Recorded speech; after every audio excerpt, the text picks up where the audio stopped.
Preacher and his guys were involved with 45 homicides. He is an evil person. He showed zero remorse. He's not a gangster. Monster is a better fit. Clarence Heatley is one of the most savage gangsters to ever come out of New York. Heatley, better known by his nickname, Preacher, was described by police as a psychopathic killer who blurred the lines between gangster and serial killer. Preacher ran his gang, the Preacher Crew, like a cult. He was really like a black version of Charles Manson. Preacher was the unquestioned leader of the crew and would order murder, like you and I would order a pizza. That's also how he got his other nickname, the Black Hand of Death. His crew would kidnap rival drug dealers, bring them to a dungeon they had set up in a dirty basement, and then torture them. The Preacher Crew kidnapped anybody, ranging from drug dealers to their family members. If you've seen the classic Hood movie, Paid in Full, it was the Preacher Crew who actually kidnapped Rich Porter's younger brother. They even allegedly kidnapped singer Bobby Brown. But once they got their victims, the crew would hold actual trials in that torture dungeon, voting together whether to kill a victim, with either a thumbs up or a thumbs down. And once a victim was killed, a special group in the crew, known as the quote-unquote janitors, would come in and clean up the so-called mess. To be a janitor in the Preacher Crew, you had to have killed before. It was considered a prestigious position, and most of the janitors had a special tattoo. On their shoulder, the janitors would tattoo the image of a mop with a bucket of blood. There's even a story that's been confirmed by multiple members of the crew where they once killed someone, dismembered his head, took it to the roof of the apartment building, and then kicked it around like a soccer ball. Like I said, the Preacher Crew were really just serial killers, moonlighting as gangsters. It was their unmatched levels of violence, and the fear they struck into people's hearts, that allowed them to dominate the streets of New York. So, let's get straight into the story of Clarence Preacher Heatley, a certified savage. Clarence Heatley was born in Harlem, in the early 1950s. Although not much is known about his early life, he spent much of his 20s in and out of jail, for various crimes, ranging from larceny to robbery. Heatley was a physically intimidating man, standing tall at 6'7" and over 260 pounds. So, if he wanted something from you, he had a bad habit of just taking it. However, he relied on more than just brute force to get what he wanted. Heatley was also described as a highly charismatic person. He had a unique gift with words, and could easily manipulate people into doing what he wanted, with a smile on his face. It was this gift with words that also earned him the nickname, Preacher. When Heatley preached, people would listen. So Preacher took what he wanted, either by force or manipulation. But he didn't discriminate when choosing his victims. If he saw a drug dealer driving a nice car that he liked, he would just take it. But at the same time, he could walk into a local store, pop the register, and take every last dollar. And, why not? Who was really going to stop him? It went as far as him even forcing apartment building owners to hand over whole apartments to him. If an apartment became vacant, and Preacher wanted it, he would just tell the building's owner that he was now moving in. Who was going to stop him, after all? So, when people saw Preacher's iconic black Mercedes rolling down the street, they all secretly prayed to God, hoping that it would keep going. But Preacher's reign of terror would officially start in 1983. That's the year that the Preacher Crew is believed to have been born. The Preacher Crew is now notorious for being one of the most violent and psychopathic crews that New York has ever seen. At its height, it consisted of 25 to 50 members, including Preacher's own son and daughter. In addition to being its namesake, Preacher was also its unquestioned leader. And he ran it like a dictator. Preacher placed a strict code of rules on other members. Members were never to get high on the drugs they sold. Stealing from other members was also forbidden. And no internal fighting was tolerated. If members ever violated the rules, or worse, were caught working with the police, they were punished severely, either being brutally beaten or killed. The crew's second in command was a man named John Cuff. Cuff, who also went by the nickname Jack Frost, was a rogue police officer turned gangster. From 1982 to 1986, he worked as a New York City Housing Authority police officer, while also being an active member of the Preacher Crew. He not only protected the crew from the police, but would also actively participate in crimes, going along with members to stick up rival drug dealers. Some people become cops and then turn dirty. John Cuff became a cop in order to hide the fact that he's really a gangster. Almost from the moment that he became a cop, he was associated with the Preacher Crew. The Preacher Crew engaged in a wide variety of criminal activity. They would traffic drugs around the Bronx and Harlem areas. They would also extort drug dealers, making them pay taxes in the tens of thousands of dollars per month. They would also do contract killings. Hearing of the crew's reputation for violence, other drug dealers would often approach Preacher and offer him big money to knock people off. But what the Preacher crew was most well known for was kidnapping. They would kidnap rival drug dealers, their family members, and anyone else who they could get a ransom for. But two of their kidnappings now live in infamy.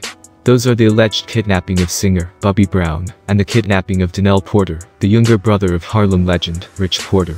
If you've seen the classic Hood movie, Paid in Full, the part about Rich Porter's brother being kidnapped was actually based on real events. Let's now look at what happened, starting with the alleged kidnapping of Bobby Brown. This is just an alleged story, and Bobby has never publicly confirmed or denied its truth. So take it for what it's worth. If you don't know, Bobby Brown was a major singer back in the 1980s and 1990s. He was married to singer Whitney Houston and often publicly struggled with a cocaine addiction and various legal issues. So, as the alleged story goes, it's 1993, and Bobby Brown owes $25,000 to a New Jersey cocaine dealer. That dealer is at a party when he then bumps into members of the Preacher crew. Sometime during the night, he tells them that Bobby owes him a lot of money and that he's going to kill him. An ordinary person would have heard that and got up out of there. But the Preacher crew saw a business opportunity. So they told the New Jersey dealer, "Don't kill Bobby, we'll assume the debt and collect it ourselves." The dealer agreed, and the Preacher crew paid him a sum of money, so that Bobby now owed them the $25,000 instead. They then proceeded to hunt Bobby down. They knew the spots he frequented and tracked him to a club one night. They then sent a woman inside to set Bobby up. The woman lured him outside to a waiting van, and the Preacher crew then snatched him up and took him to an apartment in the Bronx. At the apartment, they stripped, hog-tied, and beat Bobby, now demanding that he pay them $400,000. At one point during the alleged kidnapping, they even allegedly made him sing. They then let Bobby phone his wife, Whitney Houston, to get the money. Whitney then showed up the next day, by herself, disguised in a wig and glasses, and handed over the ransom. But the most infamous event associated with the Preacher crew was the December 1989 kidnapping of 12-year-old Donnell Porter. Donnell was the younger brother of Harlem legend Rich Porter. His kidnapping was captured in the classic Hood movie, Paid in Full. However, in the movie, they changed his name from Donnell to Sonny. Yo, hey, Sonny's gone, man. What? Yo, somebody took him, man. Somebody. What you mean somebody took him? Nah, this shit is real, B. They came around, they dropped off a note, man, asking for money, man. Who? Look, they want $500,000 and they gonna kill him or something. That's what they said, man. Shit, $500,000. On December 5, 1989, Donnell was walking home from school when he was kidnapped by the Preacher crew 4 blocks away from his home. The kidnapping was actually set up by Donnell and Rich's uncle, a man named Johnny Porter, aka Apple. In the movie, they also changed his name from Apple to Ice. But Apple was active in the streets and had a reputation as a man with no code. He saw his nephew, Rich, getting money and saw an opportunity. So he approached Preacher one day and told him, "We should kidnap Donnell. I know I can get Rich to pay us at least $500,000 for him." Preacher thought Apple was a lowlife, but figured, hey, Donnell isn't my blood, and if Apple is telling me I can make $1, that's all that matters. So Preacher sanctioned the kidnapping. Apple and another Preacher crew member, named Anthony Boatwright, aka Malik, then kidnapped Donnell on his way home from school. Later that evening, Donnell's family started getting worried that he hadn't shown up from school. They then received a series of phone calls. The voice on the other side of the line told them, "We got Donnell, we want $500,000 for him, and don't think about going to the police." The family responded that they didn't have that kind of money. In reality, Rich only had about half of the ransom they wanted. The kidnappers then hung up. For the rest of the night, the Porter family were left to panic, with no word on what was happening to Donnell. But the kidnappers would call the very next day, agreeing to lower their demand to $350,000. They then gave the family a series of instructions. They said to go to the McDonald's at 125th and Broadway. Once inside, they said to go into the bathroom, where they would find proof of how serious the kidnappers were. The Porters then sent a family friend to the restaurant. When he got there, he went into the bathroom. He started looking around, and quickly found a large coffee can sitting there. He went to open it, but what he found inside would shock him. Inside of the can was a part of Donnell's index finger, along with 2 rings, and a cassette tape. The kidnappers were torturing the poor 12-year-old boy. The family then played the heartbreaking cassette. On it, Donnell could be heard crying for help. The words he then said are enough to make a grown man cry. Donnell would say, quote, "They cutted my finger off. Please help me. Get the money. I love you, mommy." End quote. It's been over 30 years since the incident, yet those words still send a chill down your spine. And to think that it was Donnell's own flesh and blood, his Uncle Apple, who was the main architect of the plot, is absolutely sickening. But, after the McDonald's incident, the kidnappers would call for the third time, when the family would say they only had $200,000 to give. The kidnappers then said, "Okay, we'll call you right back," and hung up. After hearing the family only had $200,000, Apple and the other members of the Preacher crew had a discussion. Preacher was saying, "Let's just accept what Rich was offering, it's enough." But Apple, Donnell's own uncle, said, "No, I know I can get Rich to pay more, let's hold out." I believe Rich said that all he could have was like half of that, like he'd get them $250,000. My father was willing to take that, right? But Apple and Malik himself was like, "Nah, we can still get more, we can still get more from him." So my pops was like, "All right," he settled for that. Like, "All right, we're gonna give it some time." Despite their promise to call back, the kidnappers stopped communicating with the family that evening. Having realized the type of danger Donnell was in, and not hearing from the kidnappers for the rest of the evening, the family then decided to finally contact the police. The police then interviewed Rich and his crew, in order to get answers. Who would want to kidnap Donnell? But Rich and his boys were tight-lipped. Rich wanted to get Donnell back on his own. He had more than enough money to pay the ransom, but it wasn't accessible, as it was tied up in the streets. So Rich started hitting up the people who owed him money. Days would go by with no word of Donnell's condition. But a boy from the neighborhood would drop off a letter to the family. The letter was from the kidnappers. It read, quote, "We still want the money, the child is in pain, and he needs medical attention." End quote. But there was still no direct communication, and the days would eventually turn into weeks. Donnell was kidnapped on December 5th. By January 3rd, Rich would himself be murdered by Alpo, and dumped near Orchard Beach Park. According to Alpo, Rich had apparently hit him up for some money he owed him, money he was going to use to get Donnell back.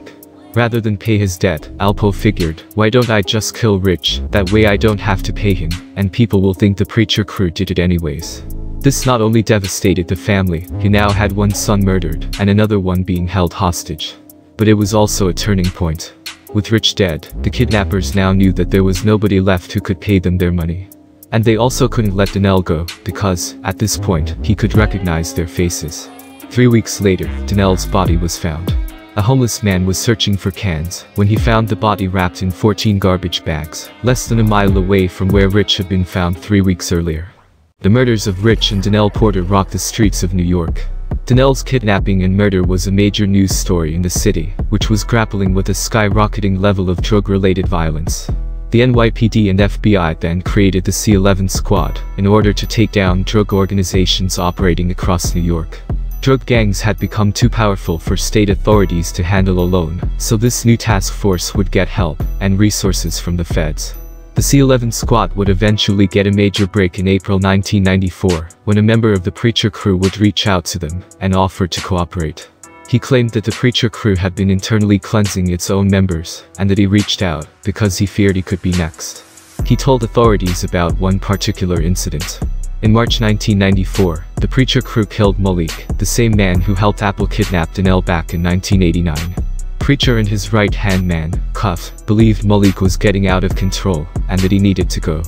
Malik was described as ex-military, and the most psychopathic member of the Preacher crew. He was the type of person who killed for sport, and would do anything to please Preacher. Malik was really fucked up mentally, you know what I'm saying? As far as that killing shit, he loved that shit. You know what I'm saying? He loved doing that shit. And he didn't have no picks. Whoever, he was like a pit bull. When Pops let the chain off his ass, he going after anybody. You know what I'm saying? That's how thirsty he is. You know what I mean? So Preacher and Cuff lured him to an apartment building that the crew controlled. They then led him into the basement, telling him they wanted to show him a new gun. Once downstairs, someone asked Malik to turn the radio up. But, when he bent over to turn the dial on the radio, someone shot him in the back of the head. They then dismembered his body with a circular saw, and burned a gang tattoo off his arm using acid.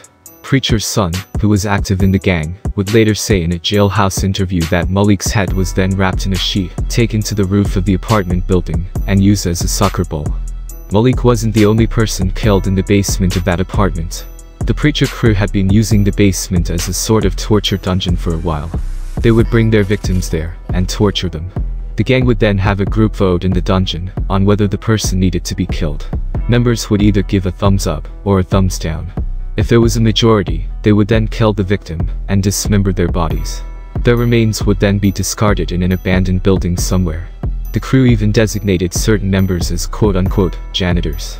Members of the preacher crew who were janitors were given the responsibility to clean up the so-called mess left behind by victims.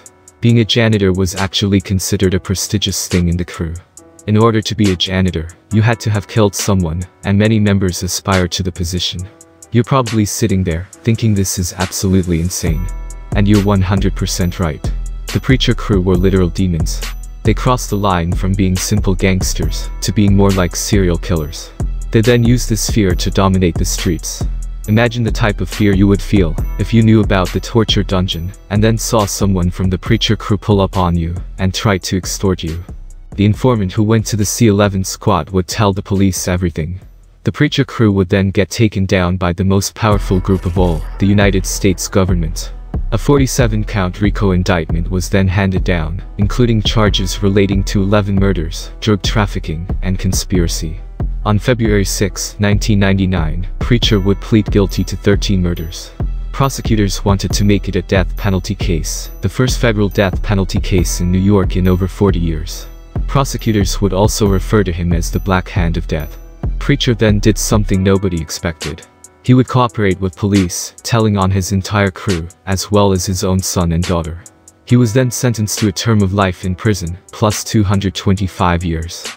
Clarence Preacher Heatley goes down as one of the most feared gangsters to ever come out of New York. He blurred the lines between gangster and serial killer, and struck fear in the hearts of everyone, from rival drug dealers to the police. And that's why he's a certified savage. Please comment, like, and subscribe if you enjoyed this video. More certified savages is on the way.